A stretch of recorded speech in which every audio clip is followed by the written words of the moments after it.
Hello, it's Björk, and I'm here with Gabríela, the visual artist who did the visuals to Victimhood, the song. And I just thought to grab a chat with us, talking about sort of why this came to be.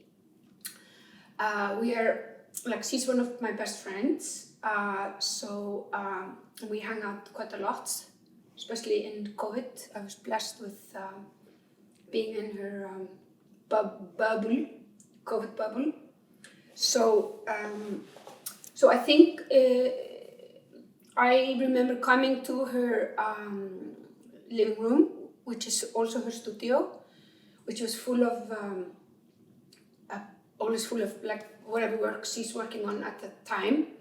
And we've had some glorious chats in that room. Drank very huge amounts of coffees and wine and things, and solved a lot of the world's problems in that room too, with very many methods.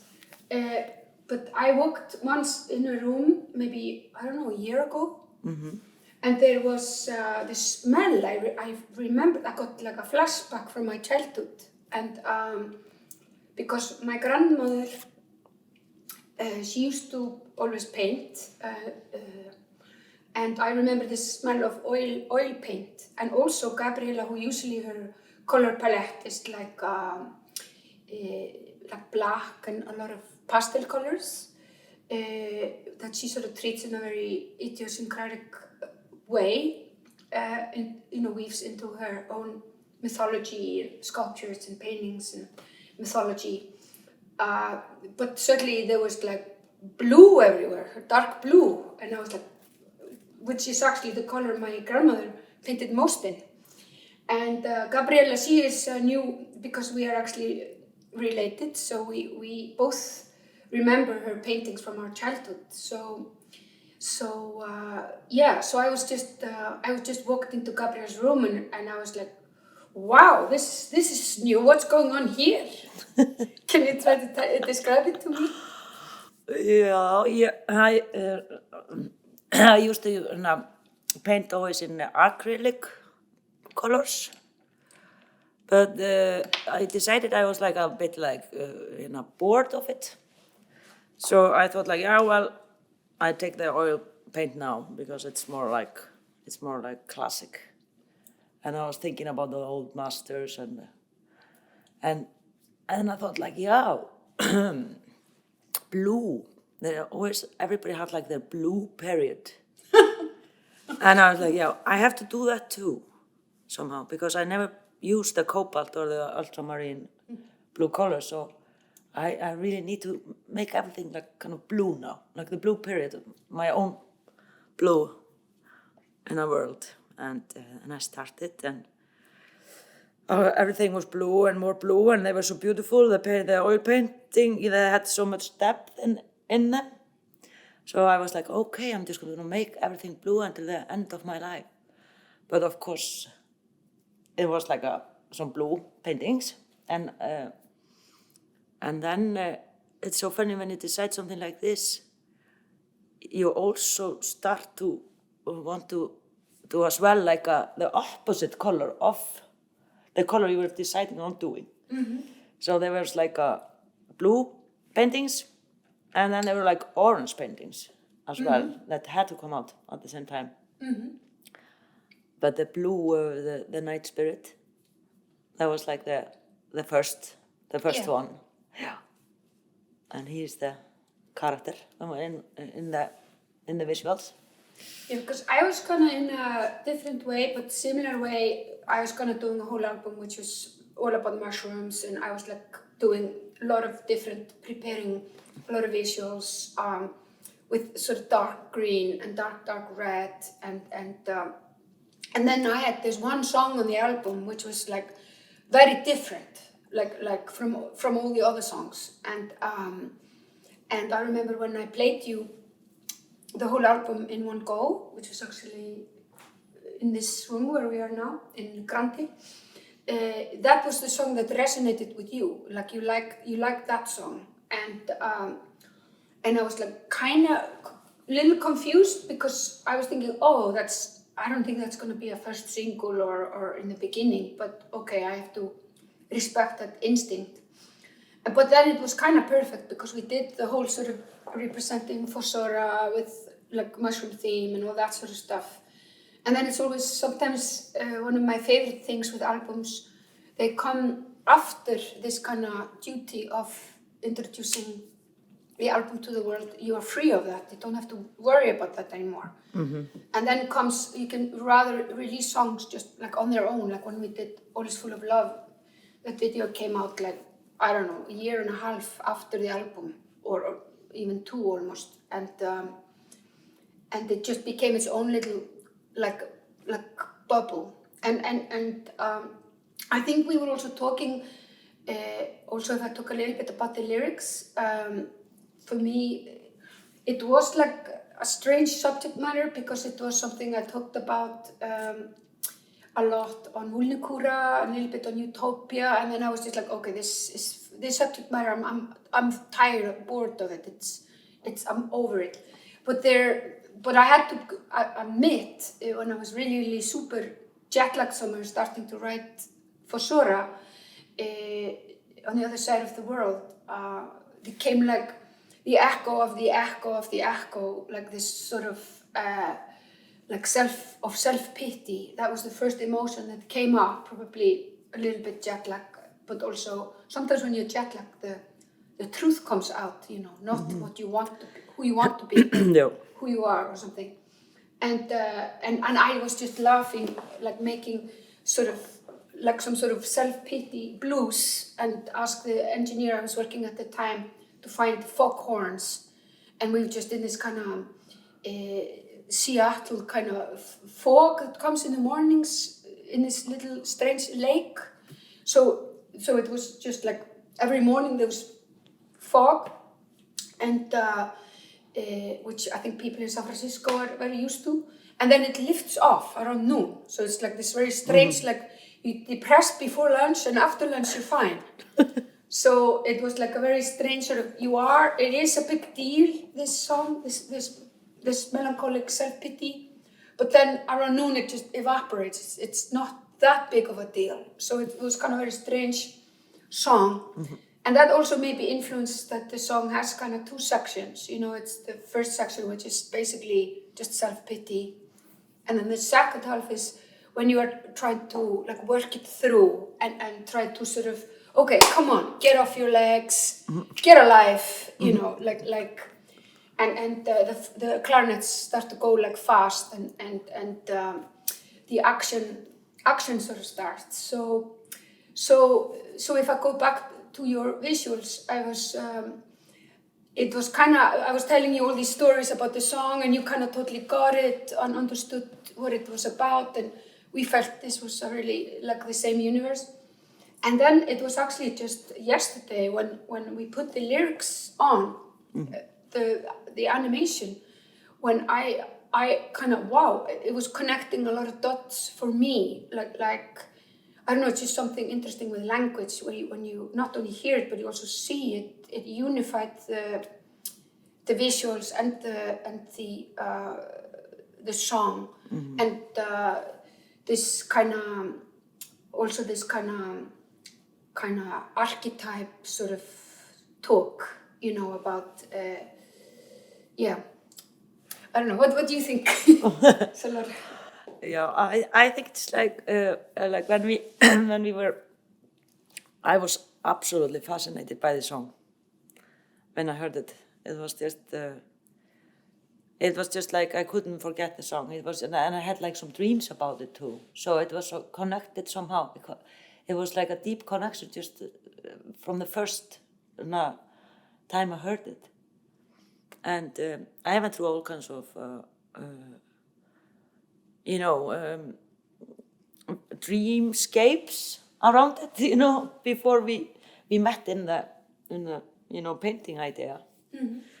And it has also like the song deals about things that I often think about. It's about like how how you can just like, as you were talking about self-pity, and how you can just like see yourself, how ridiculous you were, or like how funny you were in the situation, you know, in a strange place, you know, where you had like hard times, and then you see yourself, because instead of, you know, pointing at somebody else all the time, it's so nice to rediscover yourself, you know, like that's like as we were talking about the catharsis, you know, this to break through the concrete mask, you know, of a certain, you know, of a certain feeling at a certain time. And I think this story, or this the lyrics themselves, this poetry about this kind of a human situation, is really, really welcoming for everyone. I think everybody can understand it, because it reminds you are there just for a while, and you can go out of it, you can get out of it at some point, and then you will feel so like a new person. You will feel so light, and you can laugh about it all, you know, after. Yeah. And I think also like this metamorphosis, like around this song, because of it's a kind of a fugue, and the clarinets go blah, blah, blah, blah, blah, blah, and it's really like it's like a chase, you know, and I love that, because, you know, I think for me, and after we spoken, and I had many coffees and at my house, I think it all just started to just paint itself, you know, because I understood the situation so well, you know, I understood the feelings in the song so well. Yeah. So it all came like, you know, from the experience of the smell, and we talk about your grandmother and the colors, the blue, and then everything just like was so effortless, because it was, and I think sometimes, you know, when you have a song that is maybe not, as you were saying, like it doesn't catch you like this, like immediately, often it just like Victimhood is a song probably that will, I think if people just listen to it more than once, and they will understand that it touches your soul, you know, those you know, bass clarinets, you cannot, you know, you and your voice and everything, it's just so, it touches your soul, you know, that's what it does. Thank you. And yeah, I was kind of interested, because I don't know that much about psychology, and I was actually kind of Googling victim, and then I found like some website which listed all the victim archetypes. yeah. I had no idea, and it was like 100. I remember I was like having a hot bath, and I was like, fucking hell, guys. And I didn't realize that the victim archetype includes things like conspiracy theorists, because they think everybody is like after them, you know, and when I wrote the song, like Trump was still like ruling, and so a lot of people were sort of thinking about this kind of new sort of conspiracy theorist sort of energy going on, and just the kind of and activists, you know, and like all it's kind of so many like groups, they were getting very specific niche. Yeah. I was like, no, that's not me, no, and I was like, yeah, that's me, you know, like just to be truthful, because I sort of have this kind of wrong illusion idea of me as sort of being this kind of optimist, but then you have to be truthful, that you are like, you also, it's just kind of trickier to catch the tail of the victim, or the self-pity for an optimist, you know.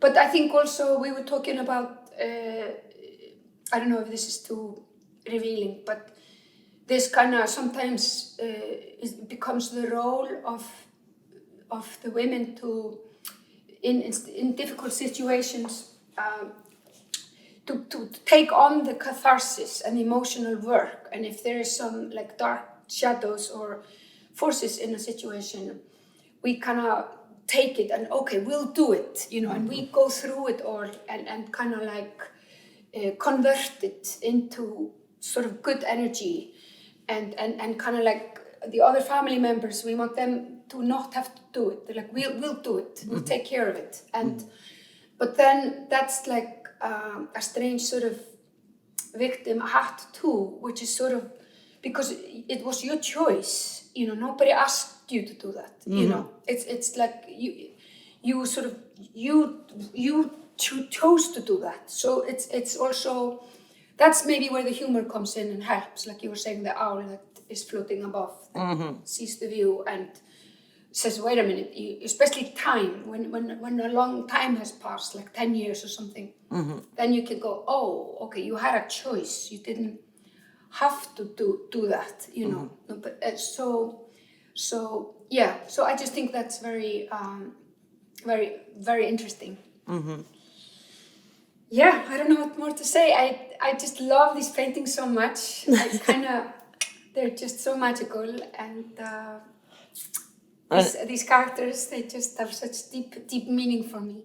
Yeah, I said just mirror. The song just made it happen. So maybe, should we maybe discuss the creatures one by one? Maybe ask you to tell me about them? There it starts with the night spirit of the valley. We can see him there like he has a mask on his face. And there are like millions of shadows lurking around him. It's really dramatic, this beginning, as in the song. It's really slow, beautiful, like from the deep down. And then the seaweed grows, moves up, and there is something coming through. There is a light shining through, and there is a hope coming from the rays of the sun as the shadows vanish and the light has taken over. So this character is built on it's a painting, oil painting. I made in the Valley of the Knives in the Westfjords. Under plein air, I was trying to be, Edvard Munch, and it was a bit disastrous because of the wind, so it was always blowing around, and it has a lot of wind in it. And finally, when I came back to Reykjavik with the painting, with all the kind of this elements in the canvas, and this guy just was happy staying in the blue, and I thought of him as a character that everyone could kind of feel themselves in somehow. They could kind of fit in him. It's a spirit, but still you can contact him really well through his eyes, who are like made out of 2 half moons. And he has this kind of a gesture, or like a soul in him that welcomes everybody to kind of put themselves in him. So that's why we felt that he could be like one of the characters in this journey. And then there's that little cute dog that jumps out of him. Who's that? Yeah, the dog is like a black dog. When you dream a black dog, for example, it is really dramatic. It's something that there is something inside you, like in the bottom of your heart or soul, or like in the unconscious. There is so much fear. You have to get rid of that fear somehow. And often when you are full of fear inside, or pain or something, then you dream a big black dog.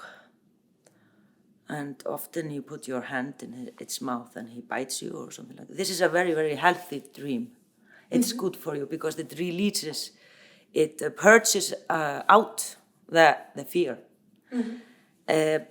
This little dog is just like one of his shadows, of the night spirit shadows, and there he is kind of purging it out, his fears and pain. And it happened to be like rather cute shadow that symbolized his fear. And it jumped out of him. So that was the first step to get rid of, a bad feeling inside. If we take the characters by chronological order, we get next the Mask Man. The Mask Man. That's like a working title for this guy. He is like he's an old character from a pencil drawing series I did some years ago, and he doesn't have a face, but he has two hands that have masks on, two different masks. So when in the song, in the lyrics say, "Who am I?" So of course, I inverted him and put him in because he was perfect for us. Like when we look at this, we understand the situation. We understand when we need to ask, "Who am I?" Because sometimes you feel so distracted and even like full of some weird feelings and maybe bad experiences or something. You feel like you don't know anymore who you are.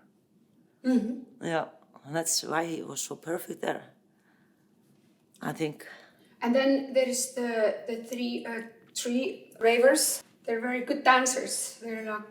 Yeah, the tree trunks. The tree trunks? Yeah. They are like the three spirits in the sky. They are like, how do you say, like burnt tree trunks. They have been to many raves. They are burnt out. But they were just dancing in the same rhythm as the song. So naturally they had to be there in the sky. Yeah. Yeah. And I thought also it symbolizes also the burnt wood. Reminds me of Maxim Gorky somehow. And like this horrible story he wrote, I don't remember, in Icelandic it is kynlegir kvistir. And everything was burnt down in this village, and there were like kind of, some worms that came to the wood because they loved burnt wood somehow. And when I was a kid, I read the introduction into this book, and it kind of just stuck with me, and it's glued to my soul. So those tree trunk ravers, they just they are there to emphasize on that you should keep on dancing. Yes. Whatever happens. However burnt. Yeah, however burnt you are, just keep on dancing. And then there is the owl with the bird's eye view. She's red. She's really red. She's a red owl is something that was painted like at the same time as the night spirit. It's oil painting. It was a portrait of a very proud red owl. And then Pierre-Alain and I, we constructed out of oil-painted pads like a new body, like wings for her to fly out of the sun, bring in hope and also strength in times of hardship. Yeah. And I think the color red is really symbolic for like a strength with hope.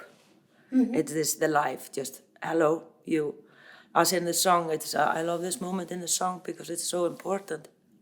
When you have gone through a hard experience, something sad or painful, then it's so important, as we have often spoken about, to see, like zoom up into the sky and see yourself from afar, like with the bird's eye view, as you said in your lyrics in the song. And because then you see yourself how you were in this situation, and now you are able to understand you needed to be there but now you can see it like with a different view, with a bird's eye view. And this helps you to have this experience as a part of yourself, knowing how it looked like, and keeping on a stronger person. And also as you were speaking about like some time ago, like the humor. Like when you release yourself from or you take yourself from the pain and the sobbing and even the hard times, and you see yourself, you're like, oh, I remember how hard it was. But then you feel also so light because you have passed it. And you're there in the sky like a bird, like a red owl, like strong, coming from the sun. And then we have that funny creature, the bird with, he has something in his mouth, like an anchor and a glove. Yeah. This is it's the anchor bird. He's a kind of a creature that came also from these pencil drawings. And he is a kind of a phoenix in a funny way. He is stable, but he's a trickster too.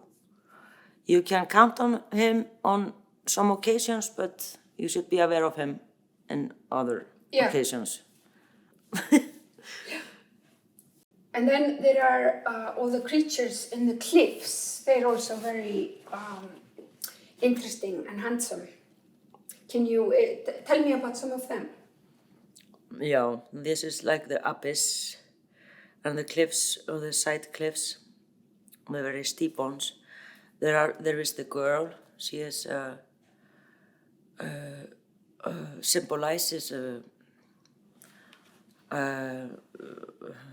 symbolizes like sadness in a way, but again, she is crying.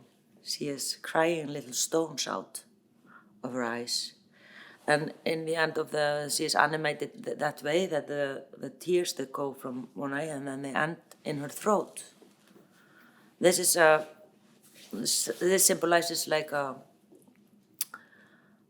pain that kind of everybody, I think, can reflect on. And in this situation, she is like, this is repeating. She is in many places in the cliffs, and there are little fetuses also. And I thought like the fetus drawings are really good because they, at the same time while she is crying, the fetuses are like symbolize like a new birth.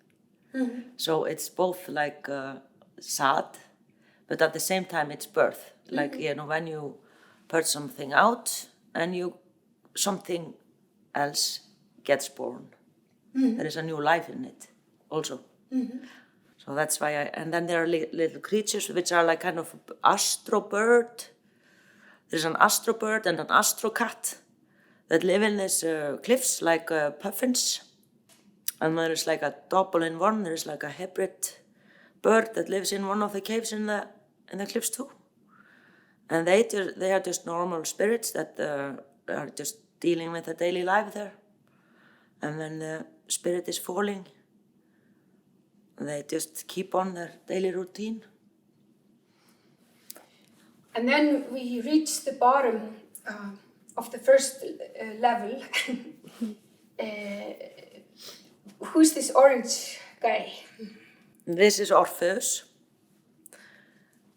He's, as they say, he is like a superhuman and a mythical character, which many people know from the Greek mythology. And his story was, he had like a really heartbreaking experience himself when his beloved wife was taken by the undergod, Hades. And he is also the musician. He is the one who could quiet down the sirens, so they could sail because the sirens were always kind of luring the sailors into the ocean.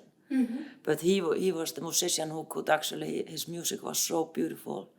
It could destroy the sound, the luring sound of the sirens. So there he is like the savior for the fall of the night spirit. He is the one who is kind of putting in him like a new love and warmth, and the music, like the music of the soul somehow. And the orange color is like the perfect color to, kind of express that. And they are embraced by the ocean waves. Yeah, he fills him up with bravery and like strength. And then it's easy for him to let him go down down under the water, the ocean, bottom of the ocean. But of course there are some predators on their way. And they passed him, the jellyfish is passing him. And what do you do when you're a sea creature now? What does one do when he becomes a sea creature? He just behaves that way too. So I've seen like those octopuses that just change their skin just to become like the stone there. Besides, to avoid getting, hunted by a predator. So that's what he does. He jumps into the hibernatus like a little mole hole in the ocean with those furry little creatures that are hibernating there. And he just pretends to be one of them. And that's how he gets away from the... And he fools the jellyfish, the giant jellyfish. That's how you survive. Yeah, amazing.